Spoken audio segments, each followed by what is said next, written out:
Hello and welcome back once again. Just got back with the caravan. New project reveal. Exactly the same as I did last time, from the same campsite back doing the Leon. So now I just want to show you what I've gotten. I think most of you have guessed well. I have read the comments. Apology as I haven't had time to reply. As I've said, I've been on holiday. I will get round to doing that shortly. Yes, you're correct. It is definitely something Japanese. I think you've all guessed that. So what is it then? It's probably one of my favourite looking cars in the last 20 years. And they're not far off 20-year-old. I think the first one to these come out at 05. So, you know, not far off. So I believe the Mark 8 Civic. I get mixed up with the numbers of Mark this and Mark that. But it is, I'm sure it's the Mark 8 Honda Civic. And I think they are a terrific looking car. This is the EX spec. So you get quite a lot of nice things with it. You get the 17-inch alloys, which in fairness are in good nick, with 4 brand new tyres on it. Also, this has got the optional extra, which some did, some didn't on the EX spec. This is, as you can see, it's got the headlight washers, and you've got the bi-xenon headlights as standard, which is fantastic for, like I've mentioned, a winter car. So headlight washers. Also, the bi-xenons on these are like multi-directional, they go up and down. The only thing I hate with these is when you put the side lights on, they're like candles compared to them. So I've getting some nice white LED side lights to go with the factory fitted bi-xenons on it. Obviously front fog lights, you get that standard. I'm going to tidy this bit up on the front here where this is the number plate cap on. It's getting a bit tatty. Really the only damage it's got is on the front grille here, where it's obviously just had a little bit of a nudge into something, but these are just like plastic, like trophy cabinets, like the Honda badge. You can't actually touch it, it's like inside. So I don't know, but there's a few marks on this car. But this car, as we know, is just going to be my winter daily, a car to use over the winter, a cheap daily runner, and something I can put the dogs in, because like we've mentioned, the ML is far too expensive, as well as the Leon. I can't be putting the dogs in it and piling on too many miles. That's just a bit of mud and stuff on it. That's not a mark. But like, we'll have a look around. Like, they were stylish from the day they were brought out, these. I mean, you have electric folding mirrors with LED indicators on them. It's relatively straight. It's got a few little car park dings and stuff, but crikey, it's not a new car, is it? Just little details like this I love, with the like the chrome petrol cap. Just looks like it's just been stuck on there. Again, the rear doors with the hidden handles. Loads of people used to, when these first come out, thought they were like a 3-door. So that's a good look. Again, a scuff here, but you know what it is? With that, I'm going to buy a colour match touch-up pen from the guy I recommend. And I'm going to simply do nothing more than just touch that up, because it's all this car is going to be used for. I'm going to improve on it, but I'm not going to titivate it up. Back round to the back, again, it's like a trophy cabinet where the Honda badge sits inside the rear lights. And I love the back lights on these, because I'm a right fanny, as you know, with having good lights. These have, for your side lights and stop lights, no less than 5 lights. So you've got, this is a stop and tail, that's a stop and tail, that's a stop and tail, and that's a stop and tail, and then you've got your high level. So you've actually got 5, honestly, I'm not joking, 5 brake lights and 5 side lights. I'll see if you can see it. I'll switch them on. More than likely there might be a one out. Let's have a look. So yeah, so there you go. In there, one there, and they're all working actually. And then all those are stop and tail, so they come on brighter. This one, obviously that's your high level, this one and that one. I love anything like that, just because I can't understand the point of not being seen at night. It makes no sense to me why car manufacturers do that. On to something else, which is my pet hate on new cars. I mean, the only one thing I don't like about this is no rear wiper. They did that on the Mark 9s. They put one on, but they're a bit... The only downside is rear visibility is overtook by this. It's all you can see in your rear view mirror, because you've got this lower section, which hasn't got the heated section in. It's just plastic. Then you've got this, which is glass with the heated section. But I just think that gives the rear end of it that futuristic look, and I like it. I really do like these actually better than the Civic that followed at the Mark 9 and the Mark 10. I think it's far futuristic, nicer looking car, especially in the Type R, the Type S, the 3 doors. They look lovely. But with these being a 5-door, it's one of the best looking 5-door cars you can get. Now onto the lower section. What I hate is fake exhausts. Hate them. So with these, they're actually real twin exhausts. As you can see, the actual exhaust pipe in there. But they're also, if I climb down, I don't think you can see, they do actually have 4 exhausts. They have these There you go, there's the real exhaust in there, and then there's a little bit at the bottom. And also the same at the other side, the diesels are the same as well. So it's nice the fact that you've got your similar, you know, they've put the looks in, but they've made them functional. So we've got two real exhausts. And if you note, there's a triangle theme going on with these. Everything's angular and triangles. If you notice, these bottom exhausts are the same kind of triangle shape as the fog lights at the front. So they kind of like mirror the theme. The same with the bottom of the grille here at the front is the same as the valance at the back. There's a few little bits on this which I'm going to tidy up, which down here, and a little bit come away on this corner. You know, it's nothing, not the end of the world. The usual plastics on these, I'm going to get some stuff to tidy the plastics up on it. What else was that on it? Not a massive amount. The most major thing with it really is an accident that happened a while ago. I've just been and bought my son a present. So I'll have to make sure that I don't show him this video till I've got him. I've got him a nice lightweight scooter for going away in the caravan. But you may notice some pink paint knocking about on these. Yeah, that was a major incident where some paint got spilt and it went, as you can see, on the edges and stuff. But they did their best to clean it up. It's been a family-owned car for about 5 or 6 years. Thank you to the guy who I bought it off. He's been absolutely sound. But I don't care, because the first thing I'm going to do with this is put a sheet in here for the dogs going in. Like I say, I've got your extra floor on the boot. I'll just leave that normal. I'm putting the dog cover in the back and the dogs are going in. So I could not care less about that. It's just emulsion. It's not like gloss where it makes the car stink. It's nothing that probably wouldn't come off with a bit more of a scrape. But again, it's a cheap car. It's 2006. That could be a lot worse with it, which that isn't, to be honest. So the interior on it is lovely. I really do love the design of the interiors on these, and I'll actually prefer this sort of like suede stuff. You got your centre armrest, cup holders, but by far the best thing on these is the flat floor at the back. You just simply lift the seat up and push this down, and there you go. You've got that whole space to use. You want the seat back down, you just lift that, drop it down, job done. Fantastic idea. As you can see, it's a relatively well looked after car. There's little marks on the panels and stuff, but who cares? 4 electric windows being the EX spec. You also get the dual zone climate control, which the passenger's door has also got controls on it. Now we'll get the one thing that doesn't work on this car is the aircon. I know of that because even when these were new, they were a pain. If you look in there, the condenser is looking rough. I can get a good quality, I'll switch this round, an original quality Nissan's condenser for about £80, and I'll see one of my pals to do the gassing up on it.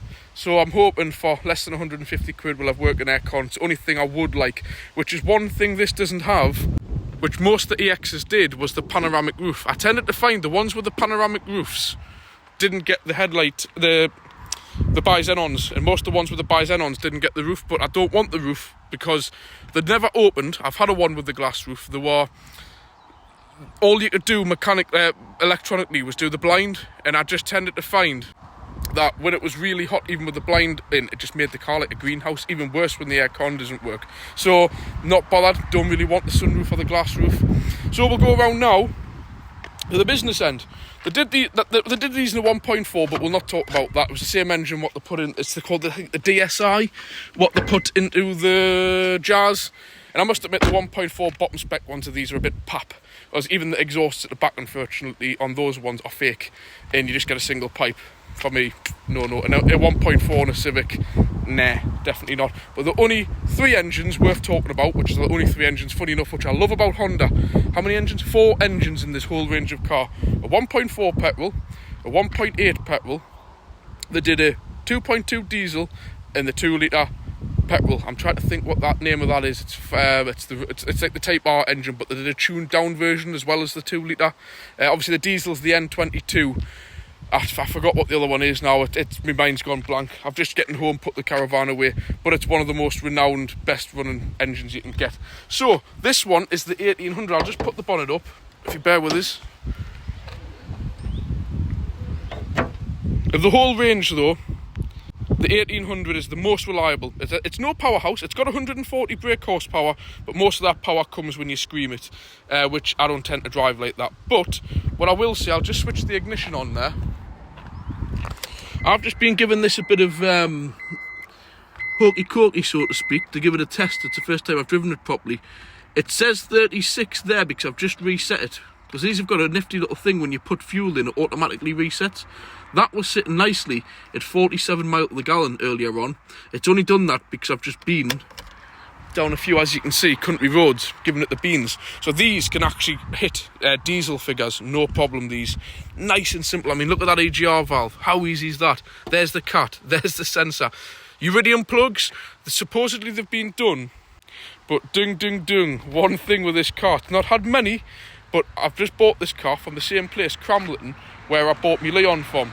Now, it's been into the garage where I bought that Leon from. The garage, I'm debating putting their name out there, who did all that terrible work. Luckily, all they did was one service, and that was it, and the guy took it away. He didn't like them. Well, first of all, what we're going to do with this is a full service. I've got some genuine Honda Iridium spark plugs coming. I got cheap on eBay. So it'll have new spark plugs, a new air filter, but look how easy things are. 3 clips, pop, off. You've got, you know, the plugs just there. I'm going to do the pollen filter. Can't remember where they are on these. Don't think they're too bad. And obviously an oil and filter change. Timing chain, no belt to worry about. They don't rattle on. These are an absolutely superb engine. And like I've mentioned, I'm going to try and take some of this front end off. And I'm hoping, just off taking this off and this grille, which needs a bit of work anyway, I can get access to the condenser without having to take the whole bumper off. But if I have to, I have to. I've decided I want the aircon working on this. I'm not being in a sweat box when I'm doing a lot of miles. As well as my usual underneath, I'll give it a bit scraped down, bit of a clean. The back shockers make a squeak noise on these. There was a recall with Honda back when these are new. All it is, I don't think you can even see. Can we or not? Yeah, we can actually.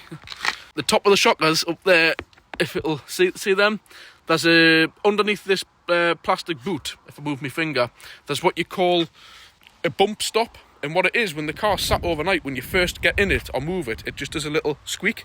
All you need to do is just pull that shield down, get some silicone grease of some kind, put it on, put it back into place, never do it again. Loads of people thought they were back axles and God knows what, bushes. It's not. It's just the bump stop squeak on the shaft of the shocker. That's it. And these cars drive brilliantly. Handling wise, this thing is great. My other ones were as well, and I just forgot how direct and spot on the handling is on these. It is great. No powerhouse, not gonna lie. I'm not gonna say it's got 200 brake horsepower, loads of torque, pulls like a train. It pulls very, very well for 1.8 actually, more than what I would ever push it to. But what these are about is economy. 6-speed gearbox, which is silky smooth, but every 60,000 mile with these, ideal to change the gear oil. And due to all of my little extras I have lying around at the garage for cars I've never finished on projects, I've got 3 litres of proper gear oil for this sitting there. Do a gearbox oil change as well as, which is the common thing with these, is these little reservoirs for the clutch. They go absolutely grotty as anything. I mean, look at that green grot in there. It's totally normal, all of them do it. So what I'm going to do is clean that little jar out, put some fresh fluid in and bleed the clutch up. Probably when I've got all this out the way, it'll make it a lot easier. So we'll be doing that. And a few other bits and bobs I'm going to do to her, like I've mentioned. Oh, sorry, there is one thing which, going back years ago, which I remember with these. The electric folding mirrors, they just struggle, they just move about this far and then they stop at each side. Well, there's little units in there with resistors in them. I forgot the exact name of them, but I remember fitting them to me Type S that I had. And what it is just the resistors burn out, and it's like it's to stop the motors from like forcing their way around. So you get these things. I think they're only about like 30 quid for the pair, and you just open the mirror up, take the backing case off. And somewhere, I think, within the carcass of the mirror, there's a little black box. You just take it out, unplug it, put the new one in. I remember the most fiddliest part was getting these covers off without causing damage. So that's something I'll do once I put a few miles on it. All the brakes are new, all the tyres are new. It's actually been serviced okay. The wipers as well, I've stupidly ordered some because when I drove it, it was like, it's full of dust. It sat for like a month. I realised it has got actually okay quality, like actually good Bosch ones, like the ones I've ordered on. So I'll just keep them as spares for the winter and put them ones, just leave them ones on for now. But up to now, there's a new battery on it as well. Sorry to keep swapping it around. New battery on it as well. And like the Seat with the leaky sump, it hasn't got any leaks on it, so I'll be happy just to be able to bang it on the drive, park it on a customer's drive, whatever, and not have to worry about the thing leaking. Like I said, the main thing with this before the winter, get a good spray underneath. Happy days. Do you know what it is? I really like it. Well, I'm going to take you inside now just to show you a few bits. So I'm just going to pause the video. But what I'm going to do is just start it up and just show you how great these things are. First off, what I love is the push button start, and the dashboards on these are great. But nice push button start. These things are just so quiet. It's unbelievable. There's a car going by making more noise actually.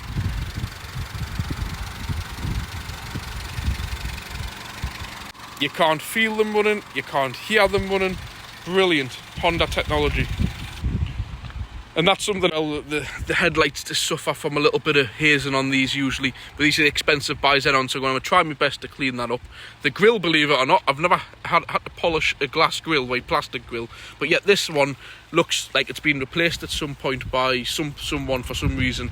But again, I don't care. There's no category write-offs on it or anything. It's to be expected. So I'm just going to try and clean this bit of it up as best as I can. But this car's going to be a user. Winter hack, put the dogs in, family car. Happy days. So we'll jump in. Needs a bit of a clean, but as you can see, nice brushed stainless steel, 4 electric windows, electric folding mirrors, which I've said will fix, heated mirrors, all the rest of it. We'll jump in. I'm going to switch it off because petrol is ridiculously expensive, so I'll just turn it off and put the ignition back on. There we go. So as you can see, being the EX spec, we've got full Bluetooth connectivity, factory fitted. We've also got voice activation where you can change the climate control. You can say air conditioning on, air conditioning off. Let's try it. It'll probably not understand my Geordie. I think, does this unit, I think, have to be on, I think. There, sat-nav has to be on. Let's just try it. I don't know if you have to press that. Climate control, 20 degrees. Would you say again? Would you say again? Climate control on. Would you say again? Nah, doesn't understand Geordie.